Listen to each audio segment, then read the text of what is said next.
It was a normal day of me walking in the woods. I saw a dark figure that I had never seen before. I yelled out, "Hey," and it just stood there.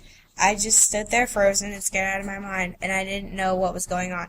The man started walking again, and I followed the figure home. It just disappeared like thin air.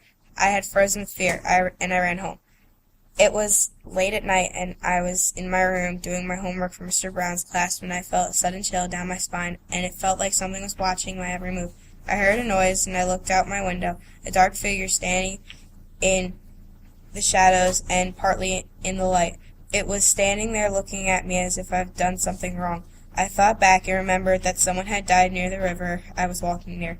I continued to work on my homework when I heard a noise from outside, but this time it was louder or closer. I looked out the window to see the figure partly in the light, and I still couldn't see the figure except the part in the light.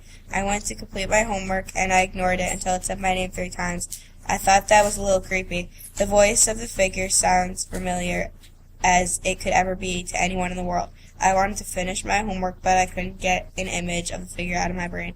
The next day in Mr. Brown's class, my homework was due, and he asked for it, and I told him that there was a figure at my house, and I couldn't get the picture out of my mind. Mr. Brown told me to prove it, so I brought him home and hid him in the bushes. It turned out that the figure didn't come. The next day, he did the same thing, but this time the figure was there, and Mr. Brown went after it after I caught up and unmasked it. It turned out to be a ghost of the person who died at the river. Mr. Brown loved the idea of the supernatural and gave me an A+ my homework assignment. That's how I conquered the supernatural.